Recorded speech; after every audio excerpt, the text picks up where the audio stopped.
창세기 23장 16절부터 하겠습니다. 창세기 23장 16절부터 아브라함이 에브론의 말을 따라서 에브론이 헷족속이 듣는 데서 말한 대로 상인이 통용하는 은 400세겔을 달아 에브론에게 주었어요.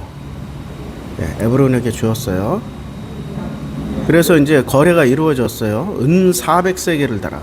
그러니까 계약서도 쓰고 다 한 거예요. 이 고대 사회라고 해서 그런 거 없다라고 생각하는 어리석은 사람들이 존재해요. 옛날에는 다 후지고 지금은 고도로 발달했다고 생각하는데 지금 있는 건 옛날에 다 있어. 더 정교하게. 아유, 피라미드 세웠던 고대 사람들인데 방주도 만들던 사람들이었고 위대한 문화 문명, 이미 가인 시대에 돈과 철로서 1차 산업, 2차 산업, 3차 산업 다 만들어냈는데 뭘 3차 산업이 지금 이 서비스업 아닙니까? 은 400세계. 그게 이미 인류 최초부터 그런 게 다 있었는데, 그러니까 우리는 지금 잘못 배운 거야. 성경을 통해서 역사나 그 다음에 인류의 역사, 세계사 이런 걸 다시 세팅하면 진짜 좋아요. 근데 이게 교리사처럼 세팅하면 안 돼. 신학, 우리 역사신학 공부하잖아요. 역사신학은 교리사잖아, 교리사. 역사를 배운다는 이름 아래서 교리를 배우잖아. 그 시절에 어떤 교리가 있었고, 어떤 교리의 논쟁이 있었고, 이런 거 배우잖아요. 역사를 제대로 배워야 되는 거지, 스토리. 역사는 스토리라고. 스토리. 그러니까, 그래서 성경으로 역사를 좀 가르치고 싶은 게 이제 소망 중에 하나예요. 뭐 되겠지, 뭐 언젠간 되겠지. 자, 은 400세겔을 달아 에브론에게 주었더니 마므레 앞 막벨라에 있는 에브론의 밭. 원래 막벨라 굴은 에브론의 밭이에요. 에브론의 밭, 곧 그 밭과 거기에 속한 굴과 그 밭과 그 주위에 둘린 모든 나무가 성문에 들어온 모든 헷족 속에 보이는 데서 아브라함의 소유로 확정된 거예요. 그러니까 지금 아브라함의 본거지는 그 막벨라, 에브론의 땅, 그러니까 헷족 속의 땅 중에 헷족 속의 일원이었던 에브론의 땅으로 확정이 됐어요. 여기서부터 이스라엘의 역사가 시작됩니다. 그러면 이스라엘의 근본된 땅은 뭐예요? 만약에 여기에 이제 이거 굉장한 상징이 들어가 있는 거예요. 만약에 여기에 여부스 족속의 땅이었다면은 그러면 이스라엘은 지금 4대째인 이스라엘은 종교심이 대단했을 거야. 만약에 내 안에 가나안의 땅이었다면은 가인의 후손들처럼 문화 문명을 계속 선도하고 이끌어가는 내 거인들, 우리는 내 안에 거인을 깨우는 일을 계속 했을 거예요. 그렇죠. 근데 지금 헷족성이란 말이야. 네. 그러니까 결국에는 어디로 귀결이 돼요? 장사, 사업, 돈. 지금 이스라엘이 정확하게 그 길로 가고 있잖아요. 그러네요. 참 이게 역사라니까. 성경이 말해주는 역사 그대로 간다고. 우리 읽으면서도 막 신기하고 난 감탄하고 그런다니까. 헷족속, 계산기의 땅. 전 세계 모든 계산기의 그 세계 100대 부자 안에 유대인이 얼마나 많이 들어가 있습니까? 그렇죠? 헷족 속의 전통을 물려받은 거예요. 그 땅의 최초 정착지가 거기였으니까. 그리고 모든 조상들은 어디로 묻혀요? 헷족 속의 땅 막벨락으로 묻히니까. 근본이 계산이라는 거야. 이제 이 사람들의 근본이. 자, 19절. 그 후에 아브라함이 그의 아내 사라를 가나안 땅 마므레한 막벨라 그 굴에 장사하였더라. 마므레는 곧 헤브론이라. 헤브론. 대대로 이스라엘 역사에서 제일 중요한 위치 아닙니까? 헤브론. 20절. 이와 같이 그 밭과 거기에 속한 굴이 헷족 속으로부터 아브라함이 매장한 소유지로 확정되었더라. 이제 확정된 거예요. 그러면 이제 여기서 어떤 일이 벌어졌냐면 1절에서 사라가 127세를 살았으니 이것이 곧 사라가 누린 횟수라. 사라가 돌아가셨어요. 그리고 마지막 절, 그 19절부터 20절, 그 후에 아브라함이 그의 아내 사라를 가나안 땅 마므레한 막벨라밭 굴에 장사하였더라. 그리고 이와 같이 그 밭과 거기에 속한 굴이 해적 속으로부터 아브라함이 매장할 소유지로 확정되었더라. 이게 나오는 거예요. 우리가 이 패턴을 이해하려면은 민수기 20장으로 가겠습니다. 민수기 20장으로 가서 보면 민수기 20장 1절에 첫째 달에 이스라엘 자손 곧 온 회중이 신광야에 이르러 백성이 가데스에 이르더니 미리암이 거기서 죽음에 거기에 장사가 됐어요. 어디서 장사가 됐어요? 이게 가던 길에서 장사된 거야. 그냥 가데스에 그냥 묻혔어요. 그리고 또 한 분이 돌아가십니다. 누가 돌아가시냐면 아론이 이제 돌아가셔요. 아론이 돌아가시는데, 자, 아론의 돌아가시는 장면이 여기서 나옵니다. 20장 24절. 아론은 그 조상들에게로 돌아가고. 그러니까 조상들에게 돌아갔어요. 그러니까 아론은 길가에 묻혔다라고 얘기 안 하고요. 뭐라고 표현해요? 분명히 길가에 묻혔어요. 길가에 묻혔는데 길가에 묻힌 팩트를 얘기 안 하고 무엇을 잡아 끄집어내서 얘기를 해요? 조상에게 돌아갔다. 그러면 조상에게로 돌아간 아론과 그리고 미리암은 20장 1절에 미리암이 거기서 죽음에 거기서 장사되니라. 무슨 차이가 있을까요? 구원의 차이가 있는 거죠. 미리암은 구원 못 받은 거예요. 길가에 그냥 묻혀버린 거야. 길가에. 근데 아론은 길가에 묻혔어요, 분명히. 근데 그 사실을 얘기하는 게 아니라 어떤 사실을 얘기해요? 예, 아론은 그 조상들에게 돌아가고 조상들에게 돌아갔다는 거야. 구원받았다는 거야. 이거 확실히 다릅니다. 그러니까 아브라함 품으로 돌아갔다는 얘기야. 아브라함 품으로 돌아갔고, 그리고 내가 이스라엘 자손에게 준 땅에는 들어가지 못하리니. 어디는 못 들어가요? 이스라엘 자손에게 준 땅에는 못 들어가는 거야. 그러니까 그 땅까지 가게 되면 완벽한 죽음인데 그래도 조상에게 돌아간 거야. 그렇죠? 그러니까 미리암하고 아론에게는 하나님이 감정이 많이 있었어. 아브라함에게 뭐라고 말씀하셔요? 내가 나에게 맹세하노니 했던 것처럼 이 엄청 감정적인 말씀이잖아요. 객관적인 말씀이기도 하고 감탄하는 말씀이기도 하고 하잖아요. 그러니까 여호와는 감정이 있으신 분이에요. 우리 인간 감정이 아니라 신의 수준의 감정이야. 달라요. 우리의 감정과 그분의 감정은.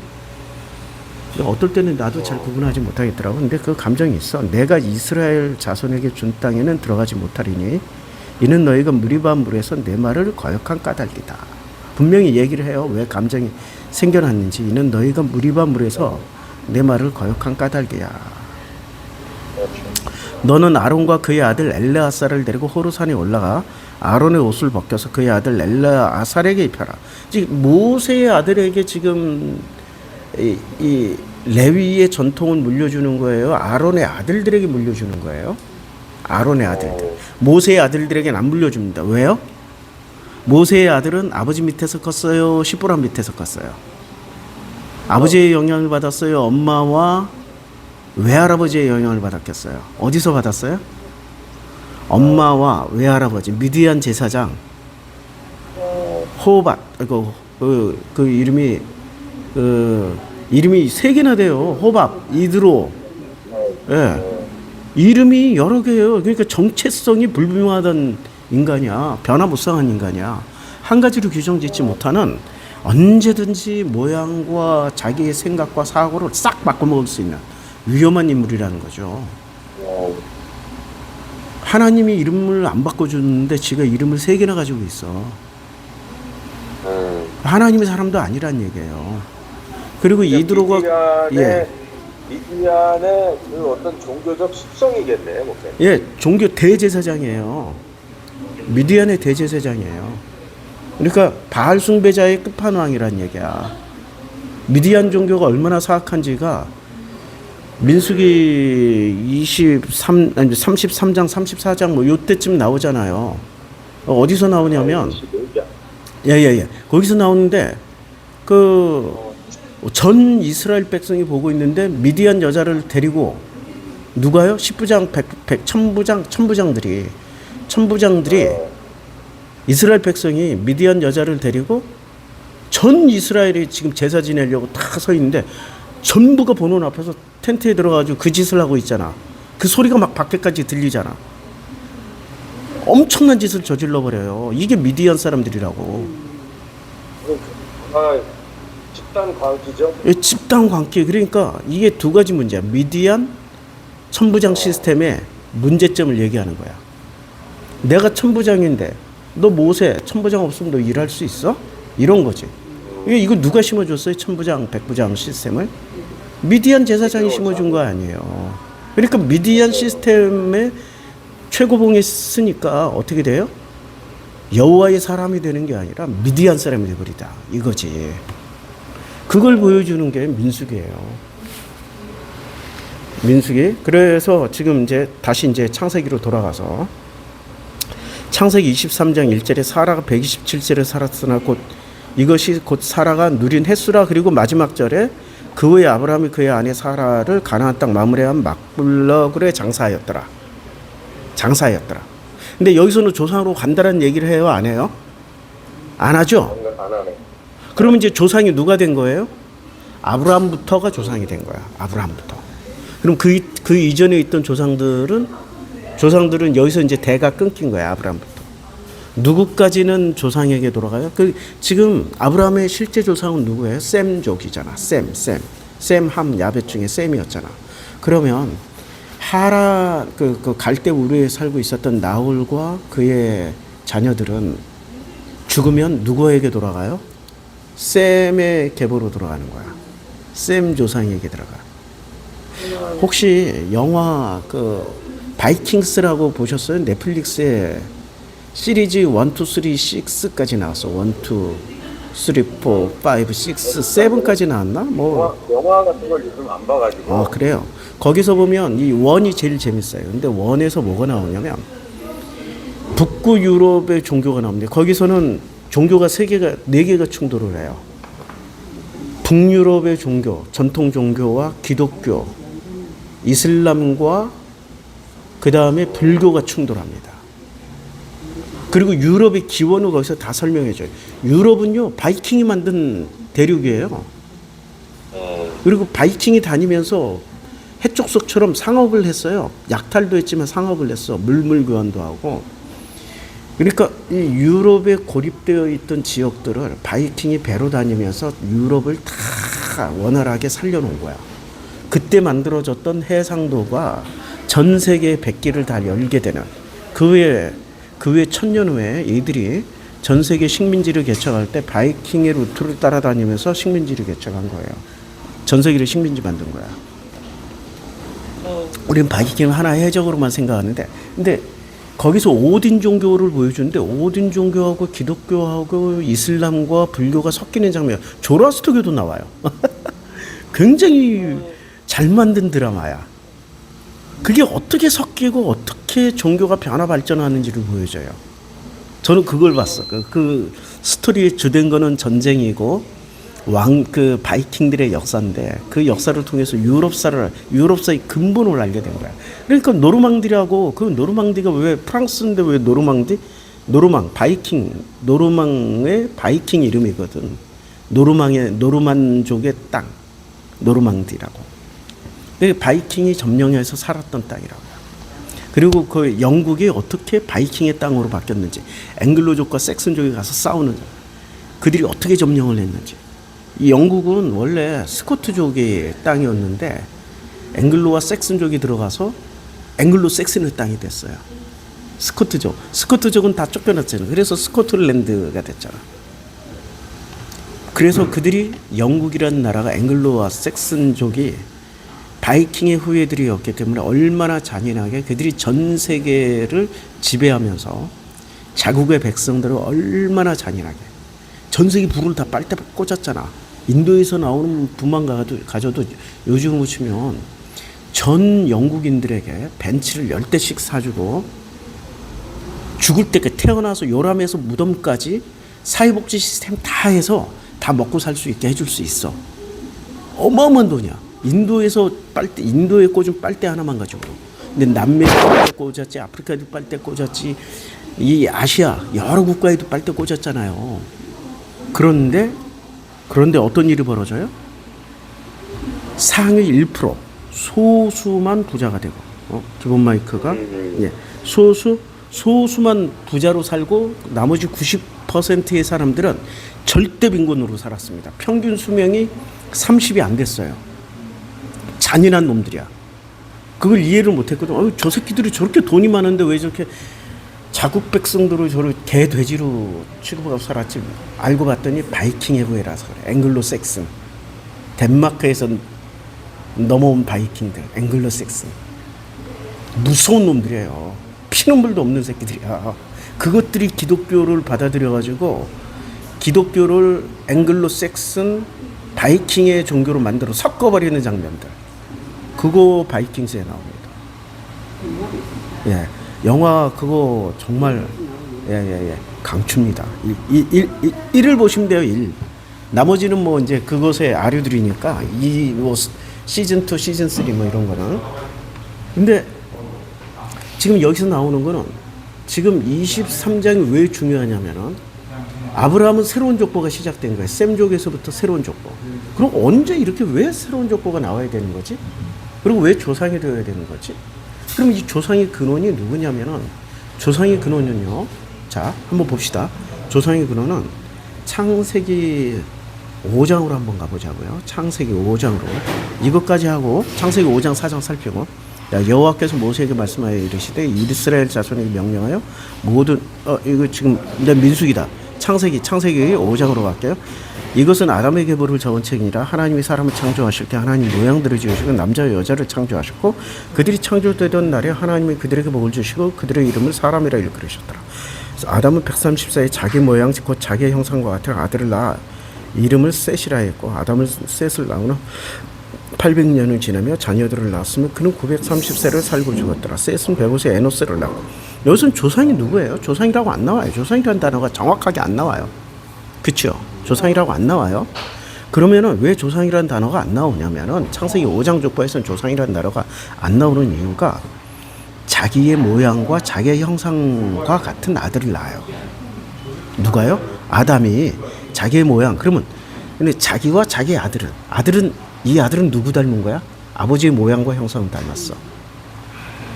그러면 여기서 이제 셋은 105세 에노스를 낳았어요. 그럼 에노스는 뭐가 생략된 거예요? 셋은 자기의 모양과 형상과 같은 에노스를 낳았어. 이걸로 끊는 거 당대야, 당대. 그러면 이제 에노스는 90세에 자기 모양과 형상과 같은 개난을 낳았어. 그러니까 여기는 누구에게 돌아가? 조상에게 돌아가는 게 아니라 아버지의 모양과 형상을 물려받았으니까 그냥 아버지 품으로 가는 거야. 근데 이 아버지 품에 아버지의 아버지로 거슬러 올라가니까 누구예요? 자, 이것은 아담의 계보를 적은 책이니 1절이에요. 하나님이 사람을 창조하실 때 하나님의 모양대로 지으셨어요.